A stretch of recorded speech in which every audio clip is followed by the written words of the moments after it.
ये फाइल में जाके मैंने न्यू फाइल क्रिएट की है। ठीक है, न्यू फाइल क्रिएट करने के बाद मैंने कंट्रोल एस सेव किया है। सेव करने के बाद मैंने इसका नेम रखा है table3.html। ठीक है, इसको मैंने सेव कर दिया है। सही है। अब मैंने नेक्स्ट प्रोसेस क्या करना है, HTML और टैब को प्रेस करना है और मेरे पास कुछ इस तरह का लिखा हुआ आ जाएगा। इसके बाद आज हमने देखा टेबल को, टेबल का टैग हमने टेबल लिख के टैब को प्रेस किया तो मेरे पास टेबल आ गया। टेबल के बाद हमने क्या किया, टेबल रो को यूज करते हुए हमने उसके अंदर TH टेबल की हेडिंग्स को डिफाइन करना था, तो हमने 3 टेबल की हेडिंग डिफाइन कर ली हैं।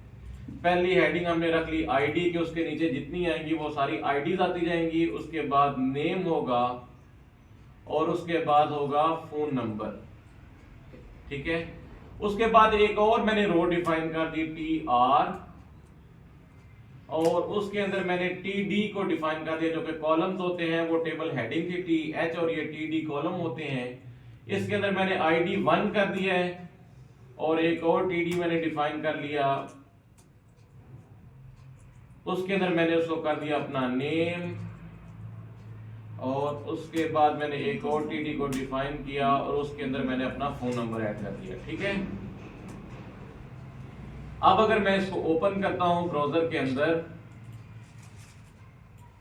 तो टेबल 3 को ब्राउजर के अंदर ओपन किया तो वो कुछ इस तरह का मेरे पास ओपन हो गया। मैंने TH जो है वो टेबल हेडिंग्स दी थी कि उनके नीचे जितना जो डाटा आता जाएगा वो उनके नीचे आता जाएगा, ताकि सबको समझने के लिए आसानी हो जाए। ठीक है, उसके नीचे मैंने TD एक 1 लिखा जो ID थी। उसके बाद मैंने एक और कॉलम बनाया, उसका अंदर मैंने अपना नाम लिख दिया और उसके आगे फोन नंबर लिख दिया। ठीक है जी।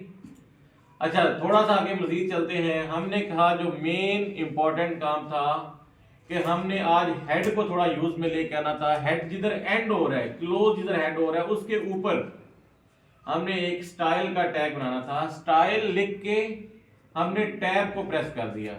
ठीक है, और हमने कहा कि इनलाइन CSS लिखने के बजाय हम क्या करेंगे, कोई भी टैब है उसको पकड़ के हम एक क्लास दे देंगे।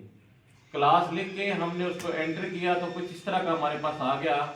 या अगर आपने मैनुअल लिखना है वो भी ठीक है, क्लास लिख के इज इक्वल टू आपने लिख के उसके आगे डबल कोट है, डबल कोट के अंदर आपने क्लास का नेम लिखना है। ठीक है, क्लास का नेम मैंने लिख दिया टेबल। कुछ भी आप ABCDEF कुछ भी आप लिख सकती है, लेकिन मैंने अपनी आसानी के लिए टेबल है तो मैंने उसको क्लास दे दिया कि ये टेबल की क्लास है, तो मैंने टेबल ही उसका नाम रख दिया। ठीक है, अब मैंने उसको पकड़ के सेम उसी क्लास को, जो क्लास मैंने नेम रखा हुआ था, उसको स्टाइल के अंदर किस तरह डिफाइन करना है, आपने डॉट प्रेस करना है।